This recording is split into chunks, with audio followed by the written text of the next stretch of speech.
السلام علیکم and welcome to our channel novels by Hasan Kamal. میں ہوں آپ کی ہوسٹ فاطمہ. کیسے ہیں پیارے ریڈرز؟ امید کرتی ہوں خیریت سے ہوں گے. تو میں حاضر ہوئی ہوں ناول رازدار محبت کی لاسٹ ایپیسوڈ کا پارٹ 3 لے کر. تو آئیے بغیر کسی تاخیر کے شروع کرتے ہیں. آریز ایک ایبس میں جا چکا تھا جہاں اسے اپنے زندہ ہونے کا احساس ختم ہو چکا تھا. اسے لگتا تھا اب کوئی بات کوئی چیز اس پہ اثر انداز نہیں ہو سکتی، کیونکہ جب زویا کے آنسو نہیں ہوئے تو پھر کیا ہی رہ گیا دنیا میں. وہ صرف اپنے مقاصد یاد رکھے ہوئے تھا کہ ابھی بہت سے لوگ ہیں جن سے بدلہ لینا ہے، جن کی وجہ سے آج وہ اور زویا اس حال میں ہیں. یہ پتہ چلنے کے بعد کہ اس کے دادا کو آریز نے نہیں مارا، زویا نے اس کے قریب آنے کے لیے کوششیں کرنا شروع کر دیں. اسے کالز کرتی، اسے میسیجز کرتی، لیکن آریز کسی کا جواب نہیں دیتا تھا. اسے ایک دیوار محسوس ہونے لگی تھی زویا اور اپنے درمیان، اتنی بڑی دیوار کہ اسے لگتا تھا وہ کبھی اب پار ہو ہی نہیں سکتی. ان کے درمیان اب سب ختم ہے. وہ نہیں چاہتا تھا وہ پھر سے اس کے قریب جائے، پھر سے محبت کرے اور وہ لڑکی پھر سے کسی بات پر اس پہ بھروسہ نہ کر کے اسے توڑ دے. وہ تھک چکا تھا ان تکلیفوں سے. وہ انسان تھا اور وہ بھی رہائی چاہتا تھا ان اذیتوں سے. اور جس حالت میں وہ اس وقت تھا، جہاں اسے اپنی ہی خبر نہیں آتی کہ بس کسی دن بدلہ لے گا اور مر جائے گا، اس سے زیادہ کا کوئی خیال باقی نہیں رہا تھا زندگی میں. چلتے ہیں اگلے سین کی جانب. دیکھتے ہی دیکھتے وقت گزرنے لگا اور یوں ہی پورا سال گزر گیا. آج زویا کی سالگرہ تھی. صبح سے زویا کی کالز آ رہی تھی لیکن اس نے اٹینڈ نہیں کی. پھر ایک وائس نوٹ آیا جو اس نے یوں ہی ایئرپورٹ پر بیٹھے ہوئے سن لیا تھا. آج میری سالگرہ کا دن ہے، چلو جلدی سے دعا دو مجھے کہ اللہ تمہیں اور مجھے ایک ساتھ بہت خوش آباد رکھے، ہمیں جلدی سے پیارے پیارے بچے دے. ویسے پیارے پیارے بچوں کے لیے تھوڑی محنت کرنی پڑتی ہے مسٹر آریز، اپنی ناک کو تھوڑا نیچے جھکانا پڑتا ہے. مجھے پتا ہے آپ کے پاس بہت لمبی ناک ہے، پر یار پورا سال ہو گیا ہے معافی مانگتے مانگتے. اب تو مجھے معاف کر دو. کیا اتنا مشکل ہے اپنی زویا کو معاف کرنا؟ اس کے منہ سے اپنی زویا کا لفظ سن کہیں دل میں بہت اندر اسے سنسناہٹ سی محسوس ہوئی، جیسے کچھ ہوا ہو. ہم شادی کے بعد پہلی بار 7 سالگرہ منائیں گے میری، ٹھیک ہے؟ آ جانا پلیز، میں پوری تیاری کر کے رکھوں گی. کیک بھی آرڈر کر دیا ہے میں نے پائن ایپل کا، تمہیں بہت اچھا لگے گا. اور پتہ ہے، آگے کے جملے میں اس کی آواز کافی دھیمی اور رازدارانہ ہو گئی تھی. میں نے ریڈ کلر کی نائٹی آرڈر کی ہے آن لائن، بہت سیکسی ہے، تو سوچ لو تمہارا ہی نقصان ہے اگر نہیں آئے تو. ویسے تو سالگرہ میری ہے مگر تحفہ تمہیں ملے گا. یہ جملہ ادا کرتے وقت اس کے لہجے میں بہت چلبلاہٹ تھی جو آریز نے کافی وقت بعد سنی تھی. پلیز پلیز آ جانا آریز، میں تیار ہو کر تمہارا انتظار کروں گی. اللہ حافظ. میسج ختم ہو چکا تھا لیکن وہ نہ جانے کتنی دیر تک سیل کی اسکرین کو ہی تکتا رہا. سر آ جائیں، فلائٹ تیار ہے. وہ باہر جا رہا تھا ملک سے، اگر چلا گیا تو پھر واپس لوٹنا ممکن نہیں تھا رات تک. فیصلہ اسے ابھی کرنا تھا کہ اسے رکنا ہے یا نہیں. اس نے اپنے اندر کوئی زندگی کے آثار محسوس نہیں ہوئے، نہ کوئی خواہش جاگتی محسوس ہوئی مقابل کا اتنا خوبصورت میسج سننے کے بعد جو محبت کی کھلی دعوت تھا. اس میسج کو اگنور کر وہ کھڑا ہو گیا جانے کے لیے. رات کے وقت اسے اپنے کلائنٹ سے فارغ ہونے کے بعد ریسٹورانٹ سے نکلتے وقت اتفاقاً تحریم ملی. وہ کافی سالوں بعد ملے تھے. تحریم نے نہایت دوستانہ انداز میں ڈنر کے سامنے سے دعوت دی تو وہ منع نہیں کر سکا. اور یہ ڈنر کرتے وقت اسے کب پتا تھا کہ پاپرازی کی جانب سے اسے ہیڈ لائن بنا دیا جائے گا، جس کا ایفیکٹ گھر بیٹھی اس کی انتظار کرتی ہوئی بیوی پر پڑے گا. آریز جو تیار ہو کر آیا تھا وہ کلائنٹس کے لیے تھا، نہ کہ تحریم کے لیے. اور تحریم جو ڈریسنگ کی ہوئی تھی وہ شوٹنگ سے واپسی پر چینج نہ کرنے کی وجہ سے تھی. ایسا نہیں تھا کہ وہ دونوں ایک دوسرے کے لیے خاص تیار ہوں یا وہ ڈنر پہلے سے پلان ہو، لیکن پاپرازی کی جانب سے خاصا بڑھا چڑھا کے نیوز بنائی گئی. وہ ڈنر ہی کر رہا تھا جب اس کے موبائل میں ریمائنڈر بجنے لگا. اس نے سیل نکال کر اسکرین دیکھی تو زویا کی سالگرہ کا ریمائنڈر جو کافی سالوں سے سیٹ تھا وہ بجنے لگا. یہ زویا نے خود سیٹ کیا تھا، ورنہ اسے اس کی کبھی ضرورت نہ تھی. وہ کچھ لمحے چپ چاپ سیل کی اسکرین کو دیکھتا رہا. 12 بج گئے تھے. اس وقت سے پرانی بہت خوبصورت یادیں وابستہ تھیں جب وہ دونوں ساتھ تھے. وہ وہاں تحریم کے ساتھ ڈنر پر ہوتے ہوئے بھی وہاں نہیں تھا. وہ کہیں وقت میں بہت پیچھے چلا گیا تھا، جہاں صرف وہ تھا اور زویا تھی اور خوشیاں تھیں۔ یاد، وہ صبح سے اس کے لیے کیک بنا رہا تھا۔ 2 بار ٹرائی کر چکا تھا، یہ تیسری ٹرائی تھی۔ آج وہ آفس نہیں گیا تھا صرف کیک بنانے کے چکر میں۔ پلان تو یہ تھا کہ وہ کیک بنائے گا، پھر دیگر کھانے تیار کرے گا زویا کی پسند کے، اور پھر گھر کو ڈیکوریٹ کر دے گا تاکہ جب تک زویا آئے سب کچھ تیار ہو۔ وہ رات کے 12 بجے کا انتظار نہیں کر سکتا تھا کیونکہ زویا کو ہاسٹل جانا ہوتا تھا، اس لیے 7 بجے تک اسے فارغ کر کے خود چھوڑ کر آ جائے گا، یہی سوچا تھا۔ مگر کب خبر تھی کہ صبح 12 بجے سے لگے لگے 5 بج جائیں گے، اور صرف ایک کیک بن کر نہیں دے گا اس سے، باقی کام تو کب شروع ہوں گے پتہ نہیں۔ 5 بجے جب زویا آئی تو اسے اپنے لیے پائنیپل کیک بناتا دیکھ زویا کے چہرے پر بڑی سی مسکراہٹ آئی۔ وہ بہت خوش نظر آئی آریز کو۔ اس کی آنکھیں چمک رہی تھیں کیونکہ زندگی میں پہلی بار تھا کہ کوئی اس کے لیے اپنے ہاتھوں سے کیک بنا رہا ہو، ورنہ بازار سے آرڈر تو اس کے دوست بھی کر دیتے تھے۔ آریز کی تیسری اٹیمپٹ میں کیک تھوڑا بہتر بن گیا تھا، لیکن نیچے سے ابھی بھی تھوڑا سخت تھا، لیکن کھانے کے لائق تھا، اس لیے آریز نے اسے اب ڈیکوریٹ کرنا شروع کر دیا۔ زویا اس کے برابر میں ہی کھڑے ہو کر کیک پر سے کریم ہٹا ہٹا کر کبھی آریز کی ناک پہ لگا دیتی تو کبھی گالوں پر، اور پھر خوب ہنستی۔ تھوڑی دیر بعد وہ دونوں لاؤنج میں تھے، جہاں زویا اپنی سالگرہ کے لیے خود غبارے پھیلا رہی تھی اور آریز جلدی جلدی رنگین ربن لگاتا پھر رہا تھا۔ پھٹ! زوردار آواز کے ساتھ جب ایک غبارہ پھوٹا تو غبارے کی آواز سے زیادہ زویا کی چیخنے کی آواز بلند ہوئی۔ کیا ہوا؟ آریز گھبرا کر پوچھ بیٹھا۔ کچھ نہیں، غبارہ پھوٹ گیا، وہ بچوں کی طرح خوب ہنستے ہوئے بولی، جس پر وہ سر جھٹکتے ہوئے مسکرا دیا۔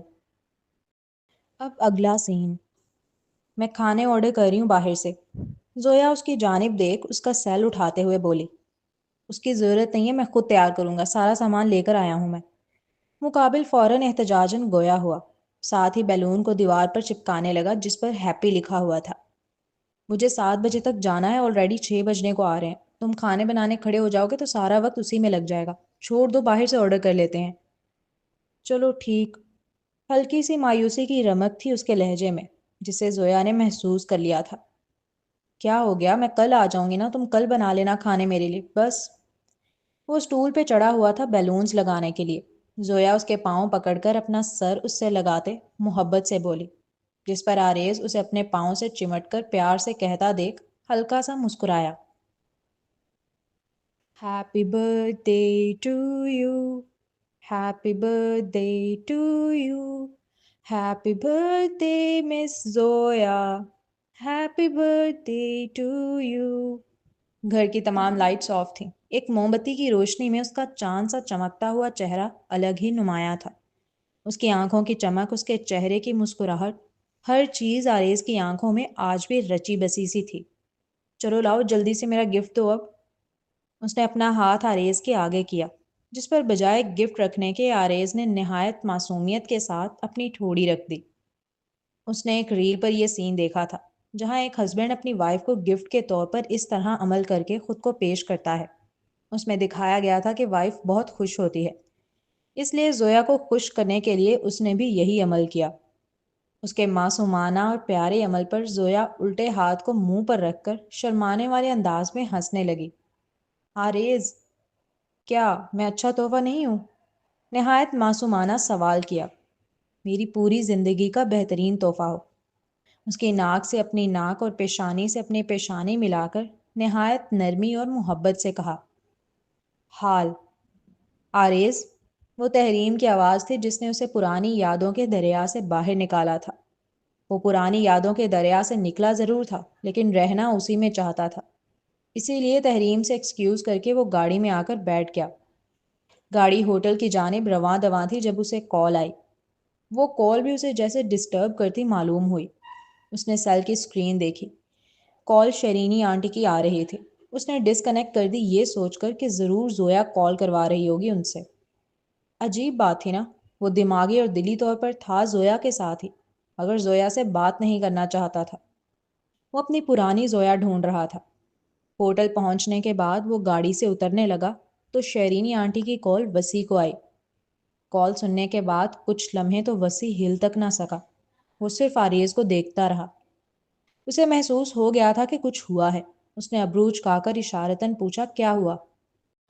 سر میم، زویا میم کا ایکسیڈنٹ ہو گیا، انہیں ایمرجنسی میں ہاسپٹل ایڈمٹ کیا گیا ہے۔ اسے لگتا تھا کہ وہ مر چکا ہے اندر سے۔ کوئی بھی تکلیف، کوئی بھی رنج، کوئی بھی اذیت اسے نہیں پہنچ سکتی، چونکہ آخری بار جب زویا کے آنسو اس تک نہیں پہنچے تو پھر کوئی بھی چیز کیا ہی پہنچ سکے گی۔ وہ جو ایک دیوار تھی اس کے ارد گرد، جو وہ ایک ایبس میں جا چکا تھا، وہ سب صرف اس ایک خبر کو سنتے ہی جیسے فنا ہو گیا۔ اسے اتنی شدت سے دل میں ٹیس اٹھی جیسے وہ اگلا سانس نہیں لے پائے گا۔ اسے لگا وہ واقعی مر گیا۔ وہ تکلیف، وہ درد، وہ اذیت اتنی زیادہ تھی کہ اس کے پاؤں لڑکھڑا گئے اور وہ گرنے لگا۔ وسیع نے فوراً ہی اس کا ہاتھ پکڑ کر اسے سنبھالا۔ وہ سمجھتا تھا اس کے دل میں زویا کے لیے کوئی محبت باقی نہ رہی۔ وہ سمجھتا تھا وہ نفرت کرنے لگا ہے۔ وہ سمجھتا رہا اب وہ اسے دوبارہ محبت بھی نہیں کر سکے گا کبھی۔ لیکن صرف اس لڑکی کو کھو دینے کا ڈر ان سارے جذبات کو غلط ثابت کر گیا تھا۔ اسے پتا چلا وہ آج بھی اسے کھونا نہیں چاہتا۔ اپنے پرائیویٹ جیٹ میں وہ واپس برازیلیا پہنچا۔ برازیلیا پہنچتے ہی ڈائریکٹ ہسپتال، جہاں زویا کو ایمرجنسی میں ایڈمٹ کیا گیا تھا۔ ڈاکٹرز نے اسے بتایا کہ سر پر چوٹ آئی ہے، بہت خون بہہ چکا ہے، ممکن ہے کہ اسے نہ بچا سکیں۔ اس کا فوراً ہی برین آپریشن کرنا پڑے گا، کرینیوٹوم اور اینیورزم کا۔ پلیز پلیز آ جانا آریز، میں تیار ہو کر تمہارا انتظار کروں گی۔ اس کے وہ آخری جملے آریز کے اب کانوں میں گونج رہے تھے۔ اس لڑکی کو کھو دینے کا خوف اتنا زیادہ تھا کہ آریز کو سانس لینے میں مشکل ہونے لگی۔ وہ رو رہا تھا، چیخ رہا تھا، وہ پاگلوں کی طرح چلا رہا تھا، بن پانی کی مچھلی کی طرح تڑپ رہا تھا۔ لیکن یہ سب اس کے اندر تھا۔ بظاہر وہ صرف ایک بت بنے کھڑا نظر آیا۔ وسیع آریز کو دیکھنے لگا۔ ایسا لگا جیسے اس کے ارد گرد کوئی بلیک ہول آ گیا ہو، جس کے قریب جانے کی بھی اجازت نہ ہو۔ وہ بس آپریشن روم کے دروازے کو دیکھے چلے جا رہا تھا۔ اس کی آنکھیں بالکل سرخ تھیں، اتنی سرخ کہ لگ رہا تھا لہو بہہ نکلے گا۔ 11 گھنٹے، پورے 11 گھنٹے آپریشن جاری رہا، اور اس دوران وسیع نے ایک بار بھی نہیں دیکھا کہ وہ نوجوان آپریشن تھیٹر کے سامنے سے ہٹا ہو، یا تھک کے کہیں بیٹھا ہو، یا اس کی آنکھوں میں تھوڑی نرمی آ گئی ہو۔ وہ ظہر کا وقت تھا جب وسیع بڑی ہمت کر کے اس کے پاس آیا۔ سر، ظہر کی نماز کا وقت ہے، کیا آپ میرے ساتھ پڑھنے چلیں گے؟ اس لمحے اس نے وسیع کی جانب دیکھا۔ وسیع کو لگا جیسے اس کی آنکھیں خالی ہوں، بالکل خالی۔ ان میں کوئی زندگی کا رنگ دور دور تک اسے نظر نہیں آیا۔ وہ مجھ سے ناراض ہے، بہت ٹوٹے سے لہجے میں ادا کیا ہوا جملہ تھا وہ۔ نہیں، وہ معاف کرنے والا ہے۔ اگر آپ سے غلطی ہوئی ہے تو آپ معافی مانگ لیں، وہ کر دے گا۔ اس کی رحمت کے دروازے بند نہیں ہوتے کبھی۔ نہیں، وہ مجھ سے سخت ناراض ہے۔ اس نے پھر وہی جملہ ادا کیا، اور اس بار اس جملے میں مزید شدت تھی۔ پسند کی چیز نہ مل پانا اور زندگی میں مشکلات کا ہونا خدا کی ناراضگی کی دلیل نہیں ہے۔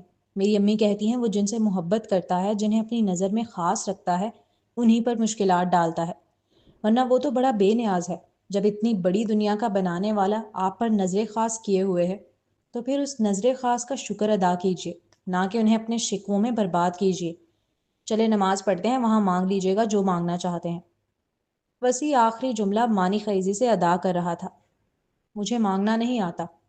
وسیع نے ابھی ایک قدم آگے بڑھایا ہی تھا کہ پیچھے سے آریز کو کہتے سنا، بے فکر ہو جائیں، جس سے آپ مانگنے جا رہے ہیں اسے تو بن مانگے بھی دینا آتا ہے۔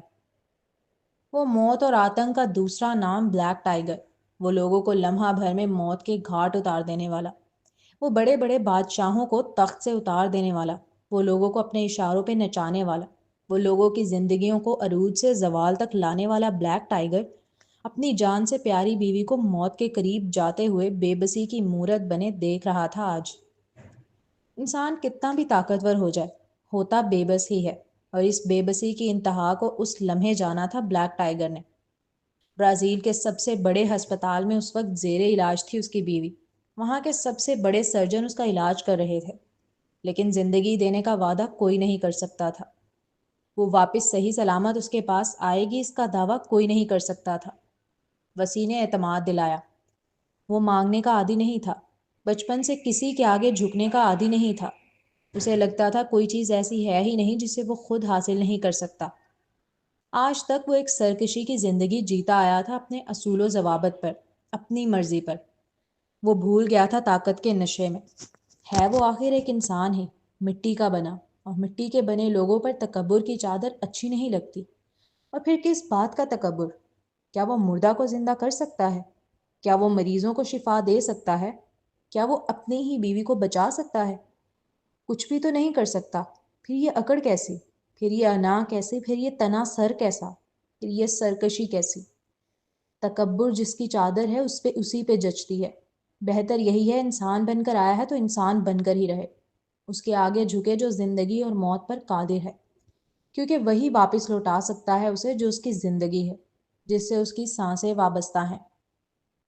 وہ تڑپتا ہوا سا خدا کی بارگاہ میں پہنچا۔ مسجد کافی دور تھی۔ وہ پیدل چلتا ہوا جا رہا تھا وسیع کے ساتھ۔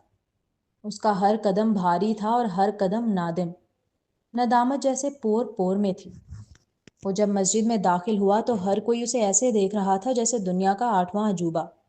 لوگوں کو اپنی آنکھوں پہ یقین نہیں آ رہا تھا کہ وقت کا بادشاہ، برازیل کا بلیک ٹائیگر آج مسجد میں کھڑا ہے، وہ بھی بہت بکھرے ہوئے وجود کے ساتھ، بہت ٹوٹے ہوئے انداز میں۔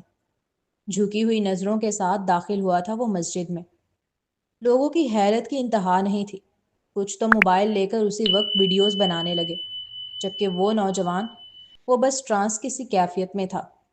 نماز پڑھنا تو دور، وضو کرنا تک نہیں آتا تھا اسے، اس لیے جو وسیع کر رہا تھا وہ کرتا چلا گیا۔ 4 رکعت میں سجدے میں جانے کے لیے جب پہلی بار سب جھک رہے تھے تو وہ بھی جھکا۔ سب سجدے سے اٹھ گئے، وہ جھکا رہا۔ لوگوں نے دوبارہ سجدہ کیا، پھر اٹھے، وہ ابھی بھی جھکا ہوا تھا۔ لوگ تیسری بار سجدے میں گئے، پھر اٹھے، وہ اب بھی سجدہ ریز تھا۔ یہاں تک کہ لوگوں نے سلام پھیر لیا، وہ اب بھی سجدے میں تھا۔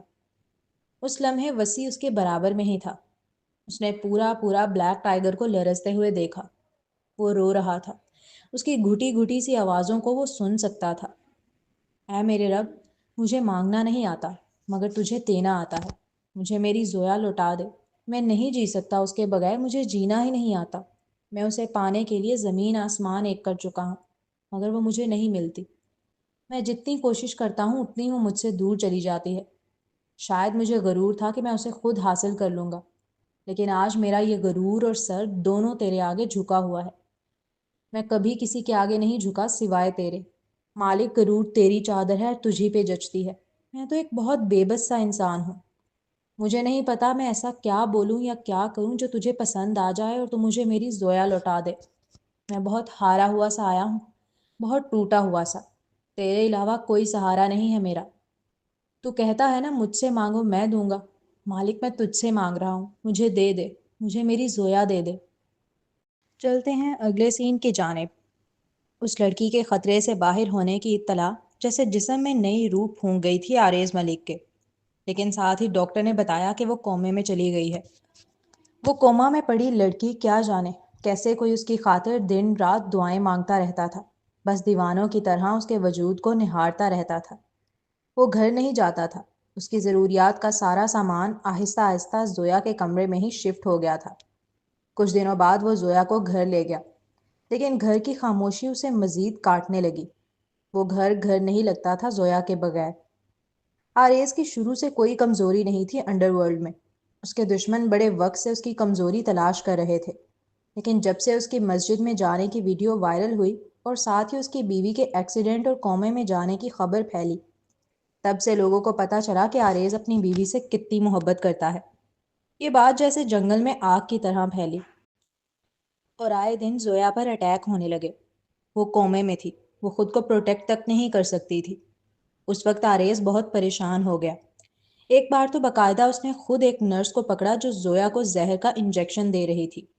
دشمنوں کے ہاتھوں میں اپنی کمزوری نہیں دے سکتا تھا وہ، اسی لیے اس نے خود میڈیا کو پیسے کھلا کر یہ بات لوگوں میں پھیلائی کہ زویا نے جھوٹی پریگننسی کی رپورٹ دکھا کر اس سے دھوکے سے شادی کی تھی،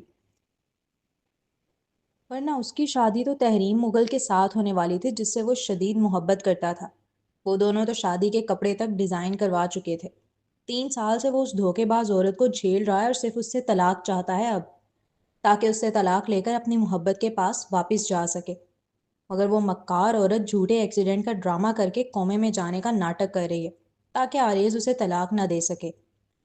برازیلیا کے لوگوں نے وہ وقت دیکھ رکھا تھا جب تحریم کے ہر شو میں آریز آیا کرتا تھا۔ انہیں آئے دن کسی ریسٹورانٹ یا پارٹی میں ایک ساتھ دیکھا جاتا تھا۔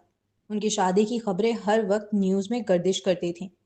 اسی لیے جب آریز کی جانب سے یہ خبر پھیلائی گئی تو لوگوں نے بڑی جلدی اعتبار کر لیا، کیونکہ زویا اچانک ہی کودی تھی دنیا کی نظر میں آریز اور تحریم کے بیچ میں۔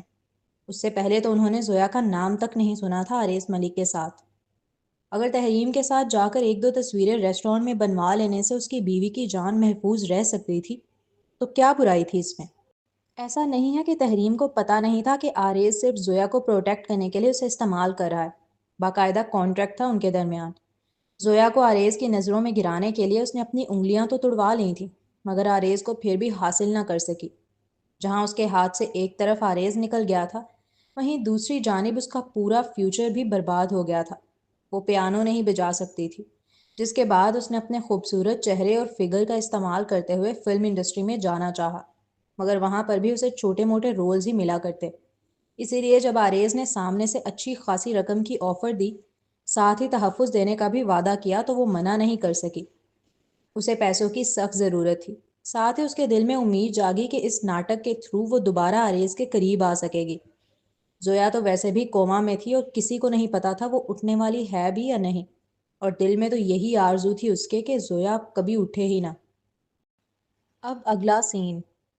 زویا جب کومے سے نکلی اور اس نے پہلی بار آنکھیں کھولی تو وہ آریز ہی تھا جو اس کا ہاتھ پکڑ کر اس کے برابر میں بیڈ گراؤنڈ سے ٹیک لگائے بیٹھا اسے کتاب پڑھ کر سنا رہا تھا۔ زویا، کچھ لمحے تو آریز کو جیسے اپنی آنکھوں پہ یقین ہی نہ آیا کہ اسے اچانک یوں ہی زندگی مل گئی۔ بس یوں ہی کسی کرشمے کی مانند وہ بہار جاں واپس چلی آئی، گویا تپتے صحرا میں بہار چلی آئی۔ اس لڑکی کے چہرے کا شاید ہی کوئی حصہ ہو جسے چوم کر اس نے دیوانہ وار اپنی خوشی کا اظہار نہ کیا ہو، مگر ایک چیز بڑی عجیب تھی۔ اس نے محسوس کیا زویا اس سے ڈر رہی ہے، اسے بہت الجھی نگاہ سے دیکھ رہی ہے، جیسے اسے جانتی تک نہ ہو۔ کچھ دیر تک تو وہ ایسے ہی اسے دیکھتی رہی۔ کون ہیں آپ؟ میں آریز۔ کون؟ وہ اپنے ذہن پر زور ڈالنے لگی۔ آریز دیکھ سکتا تھا وہ بہت ڈری ہوئی تھی اس سے۔ کچھ لمحے وہ یوں ہی ڈرے سہمے اسے دیکھتی رہی اور اپنے ذہن پر زور ڈالتی رہی، اور پھر اس کے سر میں شدید درد ہونے لگا۔ درد کی شدت اتنی بڑھی کہ وہ چیخنے لگی اور چیختے چیختے بے ہوش ہو گئی۔ آریز فوراً ہی اسے ہسپتال لے کر پہنچا۔ زویا کا پورا چیک اپ کیا گیا اور تب اسے پتہ چلا کہ زویا کے دماغ پر بہت گہری چوٹ آئی تھی، جس کے سبب اس کی یادداشت چلی گئی ہے۔ شروع میں تو آریز کو یہی لگتا رہا کہ وہ پھر سے یادداشت جانے کا ناٹک کر رہی ہے تاکہ اس کی زندگی میں واپس شامل ہو سکے، مگر پھر اس دشمن جانا کے ساتھ رہتے رہتے اسے احساس ہوا کہ وہ سچ کہہ رہی ہے، اس کی واقعی یادداشت چلی گئی ہے اس بار۔ چلتے ہیں اگلے سین کی جانب۔ وہ لڑکی نہیں جانتی، لیکن آریز ملک کا جنون تھی وہ، جسے پانے سے زیادہ وہ کھونے سے ڈرتا، اور یہ ڈر اس قدر اس کے دل میں جڑیں گاڑ چکا تھا کہ اگر زویا ذرا سا بھی اس سے دور جانے کی کوشش کرتی تو وہ پاگل سا ہو جاتا اور اسے ہر صورت اور ہر قیمت پر واپس اپنے پاس لاتا، چاہے پھر اسے ہمارا پیلس جیسی جگہ کو خریدنا پڑے، چاہے پھر اسے ماسک مین بننا پڑے، چاہے تو پھر اسے حارث سے لڑنا پڑے، چاہے تو پھر اسے ایک پورا ملک بند کروانا پڑے، چاہے تو پھر اسے اپنی بیوی کو پیرالائز کرنا پڑے۔ وہ سب کچھ کرنے کے لیے تیار تھا۔ اس کے لیے ہر چیز فیئر تھی اگر اس کام کے نتیجے میں آخر میں زویا اس کے پاس واپس آ جاتی ہے تو۔ اب اگلا سین۔ وہ کبھی اننون نمبر بن کر دوبارہ اس کی زندگی میں نہ آتا اگر ڈاکٹر نے یہ نہ بتایا ہوتا کہ اسے گہرا صدمہ پہنچا ہے، اور اگر دوبارہ ایسا کوئی صدمہ پہنچتا ہے تو اس کی جان تک جا سکتی ہے۔ وہ پریشان تھا، فکر مند تھا، جاننا چاہتا تھا آخر زویا کو کون سا صدمہ لاحق ہو گیا ہے۔ کہیں نہ کہیں اسے لگا کہ زویا اس کی دوسری شادی کو لے کر ڈسٹرب ہو رہی ہے، اسی لیے محسن بن کر کال کی اور پوچھا سامنے سے کوئی مدد چاہیے۔ اگر وہ کہہ دیتی کہ اس کی دوسری شادی سے ڈسٹرب ہو رہی ہے تو آریز ایک لمحہ نہ لگاتا وریشا سے شادی کا ڈرامہ ختم کرنے میں، اور وہ کوئی اور راستہ ڈھونڈتا وریشا کے والد کو پھنسانے کا، لیکن اس دشمن جان نے تو اس سے ہی دور جانے کی بات کی، جس کے سبب وہ ڈر گیا، اتنا ڈر گیا کہ وہ پلان جو اس کا 1 مہینے بعد کا تھا آہستہ آہستہ تباہ کرنے کا، وہ صرف اس نے 4 دن کے اندر اندر نپٹا دیا۔ حال، تم کیوں نہیں مانتے تمہیں مجھ سے محبت ہے آج بھی؟ وہ اس کے ہاتھ کو اپنے دونوں ہاتھوں میں لے کر اس کی جانب بڑی محبت سے دیکھتے ہوئے کہنے لگی، جب تمہیں مجھ سے کبھی نہیں ہوئی تو مجھے کیسے ہو سکتی ہے؟ وہ حسین نوجوان ایک اڑیل بچے کی طرح ضدی مزاجیت کے ساتھ اپنا سر جھٹکتے ہوئے گویا ہوا۔ مگر مجھے تو ہے، آئی لو یو آریز۔ بس اس دشمن جہاں کا یہ جملہ ادا کرنا تھا کہ لمحہ بھر کے لیے وہ بالکل منجمد سا ہو گیا، اس وقت جیسے سب تھم گیا ہو۔ ہاتھ ٹھنڈے پڑے، پاؤں سے جان نکلی، پورے جسم میں ایک بجلی سے دوڑ گئی تھی۔ اس کے جسم کا رواں رواں اسے کھڑا ہوتا محسوس ہوا، کانوں کے پاس سے جیسے ٹھنڈی سی ہوا سرایت کر رہی ہو۔ اس نوجوان کے صرف دل نے نہیں، پوری باڈی نے ریئیکٹ کیا تھا اس ستم گرے جانا کے اظہار محبت پر۔ وہ صرف ایک جملہ نہیں تھا، آریز کے لیے وہ اس کی پوری زندگی کا حاصل تھا۔ آئی لو یو آریز، تم میری زندگی میں آنے والے پہلے اور آخری مرد ہو۔ میں کبھی بھی تم سے بریک اپ نہیں کرتی اگر مجھے فورس نہ کیا جاتا۔ میری محبت تمہیں لے کر احساسات، جذبات اور خوبصورت لمحات کی بھی محتاج نہیں ہے۔ میرا دل تمہیں بے لوث چاہنے کا عادی ہے، وہ تمہاری روح کا پروانہ ہے۔ اگر پھر سے میری یادداشت چلی جائے اور تم میرے برابر سے گزرو تو یقین کرو میں پھر تم سے محبت کر بیٹھوں۔ وہ آج اسے اپنا حال دل سادہ سے لفظوں میں بیان کر رہی تھی۔ احساسات بہت اہمیت کے حامل ہوتے ہیں۔ جب آپ کسی شخص سے پہلی بار ملتے ہو تو اس کے اندر سے آنے والی وائبز آپ کو محسوس ہونے لگتی ہیں۔ آپ کا دماغ سمجھ جاتا ہے کہ وہ دوستانہ وائبز ہیں یا ہارمفل۔ لیکن زویا کو یادداشت جانے کے بعد آریز سے ہمیشہ خوفزدہ کرنے والی وائبز ہی آتی تھی، جیسے وہ کوئی ڈینجرس بندہ ہے اس کے لیے۔ ہونا تو یہ چاہیے تھا کہ پھر وہ دوری اختیار کر لیتی، مگر یہ اس کا دل تھا جو ان احساسات کو مکمل نظر انداز کر پتنگ سے بندھی ڈور کی مانند اس کی جانب کھینچا چلا جاتا۔ اسی طرح جذبات کا بھی بہت گہرا تعلق ہوتا ہے محبت سے۔ وقت گزرنے کے ساتھ ساتھ جب جذبات ٹھنڈے پڑتے جاتے ہیں تو محبت بھی دم توڑتی چلی جاتی ہے۔ ایسے موقعوں پر پرانے خوبصورت لمحات کو یاد کر کے ہی انسان اپنے دل کو واپس پرجوش کرتا ہے محبت کے لیے۔ لیکن زویا کے کیس میں ایسا کچھ نہیں تھا۔ اسے تو کچھ یاد ہی نہیں تھا تو کون سے خوبصورت لمحات اور کون سے جذبات، لیکن اس کے باوجود اس کا دل آریز کی جانب کھینچتا تھا۔ ہمیشہ اکھڑا سا رہتا، مقابل سامنے سے کوئی محبت نہیں برساتا تھا، ہمیشہ اکھڑا سا رہتا، اسے برا کہتا۔ تو محبت کرنا مشکل تھا، لیکن محبت ہوئی، پھر بھی ہوئی، از خود ہوتی چلی گئی۔ وہ دور بھاگتی تھی آریز سے۔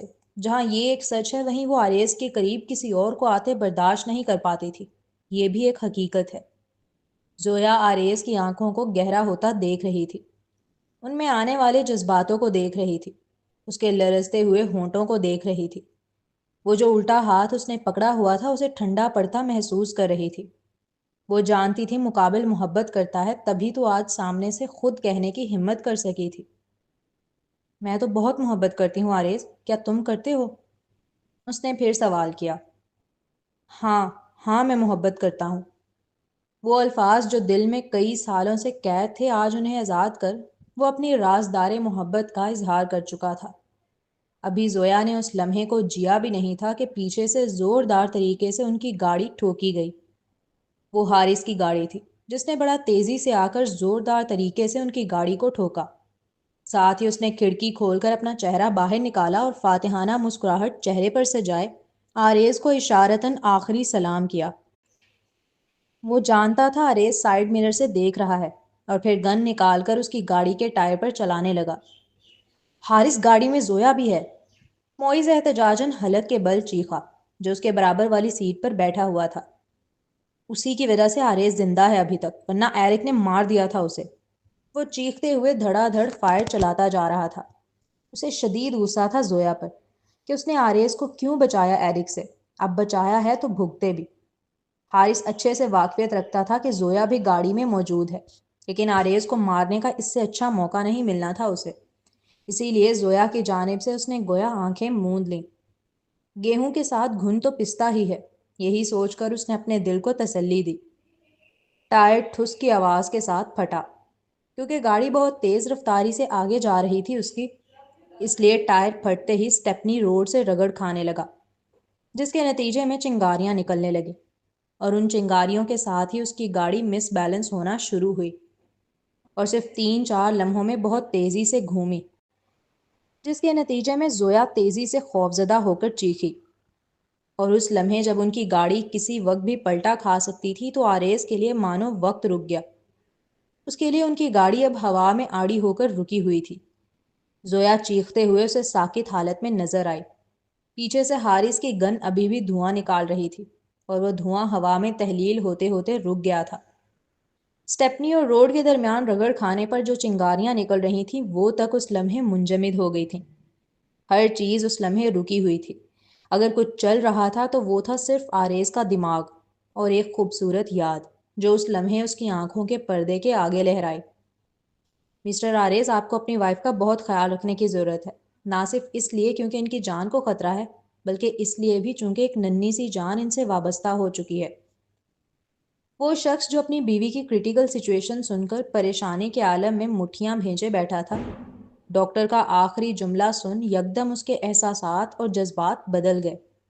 اس کے تنے اعصاب مکمل ڈھیلے پڑ گئے اور وہ پھر بے یقینی کے عالم میں ڈاکٹر سے دوبارہ پوچھنے پر مجبور ہوا، کیا کہا آپ نے؟ ننھی سی جان؟ جی مسٹر آریز، مبارک ہو، آپ پاپا بننے والے ہیں۔ اس لمحے کی خوشی اس قدر تھی کہ اسے لگا اس کے پاؤں زمین پر نہیں ٹکیں گے۔ یہی وہ لمحہ تھا جب اس نے پکا ارادہ کیا کہ ملک فیملی کے سارے ڈیبٹ چکا کر وہ اپنی بیوی کو لے کر یہاں سے دور چلا جائے گا، تاکہ اپنی بیوی اور بچے کے ساتھ ایک خوشحال زندگی بسر کر سکے اور کوئی بھی تیسرا شخص ان کے زندگی میں آ کر زہر نہ گھول سکے پہلے کی طرح۔ ابھی اس نے یہ بات زویا کو بھی نہیں بتائی تھی، بلکہ وہ تو اسے مکمل ذہنی سکون کی دوائیوں کے زیر اثر رکھ رہا تھا دن رات، تاکہ وہ کسی بھی قسم کا کوئی بھی سٹریس لے کر خود کو یا بچے کو نقصان نہ پہنچائے۔ اس نے سوچا تھا کہ پہلے ملک فیملی سے نمٹ لے، پھر آرام سے اپنی بیوی کے ساتھ ویکیشن پلان کر کے گھومنے جائے گا اور وہاں اسے بتائے گا۔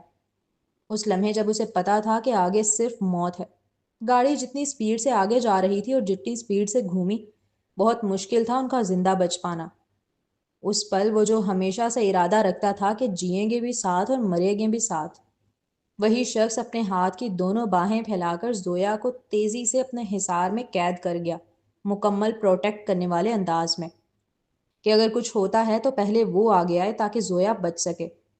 وہ نہیں کر سکا اس لمحے یہ فیصلہ کہ ساتھ مریں گے، جبکہ آریز ان لوگوں میں سے نہیں تھا جس کے فیصلے بدلتے ہوں۔